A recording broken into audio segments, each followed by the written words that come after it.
Selamat pagi, saya Fedi Pilor, Guru Asuransi dari Pamulang, tanggal 12 Agustus 2024. Ya, pagi hari ini saya ingin membahas tentang penetrasi, literasi, dan edukasi.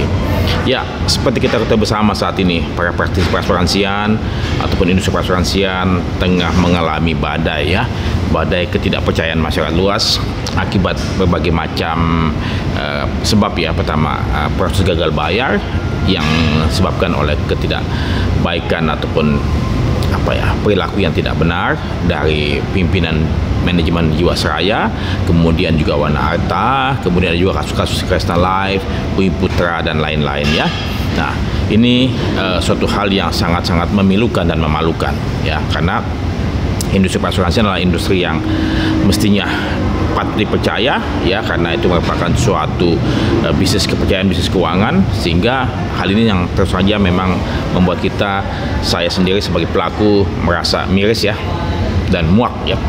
Itu masalah proses gagal bayar, dan juga adanya berbagai macam peristiwa-peristiwa klaim ataupun penolakan klaim, ya, yang dilakukan oleh berbagai macam perusahaan asuransi jiwa maupun umum, ya, baik itu masalah penebusan yang ditolak klaimnya ataupun segala macam, ya, yang sesungguhnya adalah disebabkan mis-selling, penjualan yang keliru dari para pemasar, ya, yang akhirnya berbuah pada penolakan-penolakan yang terjadi, ya. Ini saya pikir juga perlu dibenahi tata cara rekrutmen, pengangkatan, pelatihan para pemasar asuransi maupun agen asuransi, yang saya pikir selama ini sangat-sangat minim, ya, sangat-sangat minim. Mengapa? Karena mereka dilatih hanya dalam waktu singkat, kemudian mereka pun juga langsung diterjunkan kepada masyarakat luas, ya. Dan coba Anda lihat berbagai macam model-model pelatihan yang hanya memfokuskan pada bagaimana mereka dapat menjual sebanyak-banyak mungkin, ya, secepat mungkin, ya. Ini yang saya pikir jauh daripada apa yang disebut dengan atmosfer kita yang selama ini saya percayai, ya. Ketiga adalah masalah edukasi, ya, edukasi agar literasi masyarakat umum makin tinggi, ya. Yang saya lihat jarang sekali dilakukan oleh para praktisi, para asosiasi, ya, yang selama ini mungkin hanya melakukan adalah regulator, ya. Ya, saya lihat ini yang katakanlah menjadi pekerjaan rumah bersama, ya, menjadi pekerjaan rumah bersama, ya, tentunya dengan cara-cara yang pertama kali tentu tadi misalnya proses gagal bayar ini mesti dibenahi, mesti diluruskan, ya. Saya mendengar bahwasanya Jiwasraya itu memberikan pilihan kepada para nasabahnya terkait dengan pengalihan tanggung jawab tersebut kepada IFG. Nah, buat mereka yang telah menyetujui restrukturisasi kepada IFG, silahkan, ya, silahkan, itu pilihan. Tapi kemudian ada juga pilihan, katakanlah mereka bersedia Jiwasraya bersedia membayar kepada para pemegang polis yang tidak mau ikut restrukturisasi, tapi dipotong 40%, ya, 40%. Saya pikir ini gaya premanisme, ya, yang tidak dapat dipertanggungjawabkan, tidak ada dasarnya. Mengapa mereka mesti memotong 40%? Ya, saya pikir ini jauh daripada asas kepercayaan, jauh daripada asas atmosfer fit, ya. Jadi kalau misalnya tidak ada dasar mereka memberikan potongan 40%, jadi nasabah yang mau mencairkan dipotong 40%. Tanpa dasar, tanpa suatu akal sehat, tanpa suatu best practice, saya pikir ini tidak ada itikat baik daripada manajemen Jiwasraya ataupun penggantinya, ya. Nah, kemudian juga setelah dipotong 40%, mereka pun juga dibayar dalam kurun waktu berapa lama, berapa tahun. Ya, ini saya pikir tidak pas, ya, tidak pas, ya. Jadi saya lihat ini manajemen Jiwasraya ataupun penggantinya yang bersedia membayar ini tidak memiliki itikat baik, ya.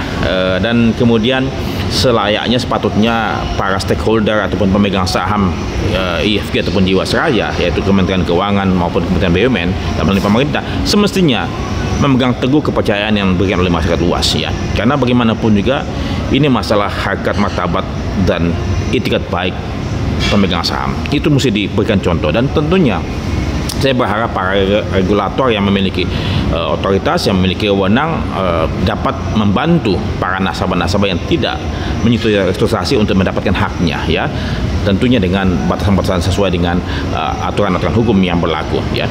Itu yang pertama. Kemudian mengenai Bumi Putra, saya tidak tahu juga bagaimana sampai sejauh mana. Mudah-mudahan pengelola statuter ataupun siapapun namanya itu dapat memberikan memberikan rasa adil buat pemegang polis dan segala macam, ya. Jadi ini yang mesti dibenahi. Kalau Wan Arta, semestinya aset-aset Wan Arta yang disita kemudian bisa dikembalikan kepada para pemegang polis, ya, atau tanggung, dan kemudian orang penjahat yang pemegang saham Wan Arta dapat dikejar sampai ke liang kubur, ya, supaya keadilan ini dapat ditegakkan setinggi-tingginya sebenar-benarnya kepada pemegang polis, ya. Kemudian mengenai kesalahan segala macam, ya, tentunya kami kembali lagi minta kepada pihak yang memiliki wewenang, memiliki otoritas, yang memiliki hak sesuai dengan undang-undang dapat membantu konsumen, ya, agar konsumen Indonesia dapat mulai dapat melihat tindakan kebajikan yang diberikan oleh para pemegang kekuasaan, pemegang wewenang, ya. Karena masyarakat luas sangat-sangat bergantung kepada mereka yang memiliki wewenang tersebut, ya, untuk dapat menunjukkan pemegang polis itu adalah orang yang perlu dilindungi, ya. Itu tujuan pelindungan konsumen, ya.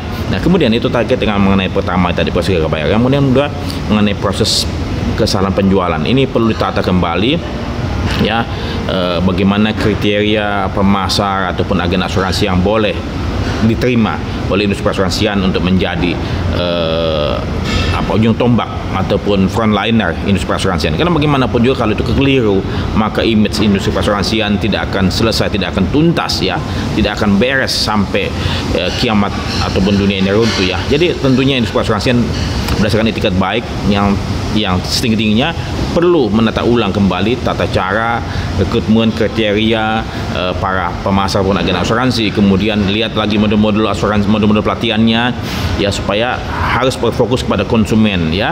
Know your customer-nya harus dimasukkan setinggi-tingginya, sebanyak-banyaknya. Integritas harus juga ditanamkan dalam setiap pribadi-pribadi yang akan melakukan penjualan ataupun pemasaran kepada masyarakat luas, ya. Perlu bimbingan, perlu mentoring, ya, perlu di supervisi, ya, sehingga agen-agen pemula ini tidak boleh langsung diterjunkan ke masyarakat, ya. Perlu didampingi oleh para senior setidaknya 3-6 bulan, ya, dan pendidikan yang diberikan mestinya minimal 1 bulan, serta modul-modulnya perlu diperhatikan lagi, ya. Itu perlu diteliti kembali oleh para pemangku kepentingan supaya jangan sampai ini keliru. Perlu diadakan standarisasi, ya, jangan hanya cuma sekedar menjual, ya. Yang ketiga adalah tadi edukasi, ya. Siapa yang mesti melakukan edukasi? Ya, tentunya semua para pemangku kepentingan, ya, praktisi, perusahaan perasuransian, asosiasi, kemudian regulator pun juga diminta untuk membantu bersama-sama, ya.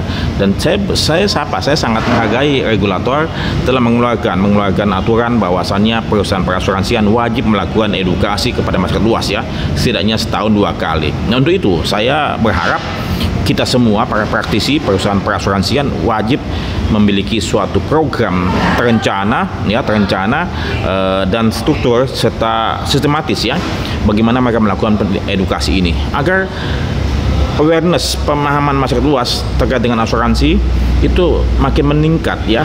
Siapa lagi yang bertanggung jawab terhadap industri ini? Siapa lagi? Ya, Anda dan saya selaku praktisi perasuransian, ya, selaku orang yang mencari makan dari industri perasuransian. Jadi jangan sampai kita semua telah mendapatkan manfaat, telah mendapatkan nafkah selama ini puluhan tahun di industri perasuransian, tapi lupa memberikan kebaikan, memberikan suatu kontribusi bagi industri perasuransian ini, ya, sehingga otomatis saya memanggil Anda semua agar bisa dapat melakukan kebaikan dengan melakukan edukasi.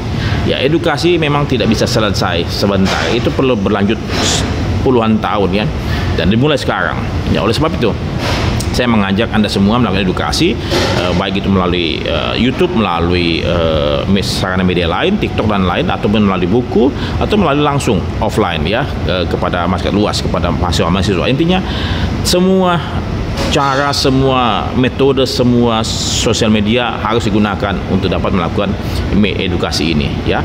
Jadi 3 hal tersebut yang saya berharap kita semua aware agar industri perasuransian ini menjadi suatu bisnis yang dapat dipercaya, dikembalikan kepercayaannya, dan kemudian bermanfaat buat masyarakat luas. Dan industri ini semakin lama semakin baik dan dapat memberikan suatu kebermanfaat, suatu hal yang baik buat masyarakat luas dan juga buat para mereka yang mencari nafkah dari industri perasuransian. Semoga bermanfaat 3 hal tersebut, mohon dapat diperhatikan. Saya Fedi Pilor dari Pamulang ya, tanggal 12 Agustus 2024. Sampai jumpa, terima kasih, salam.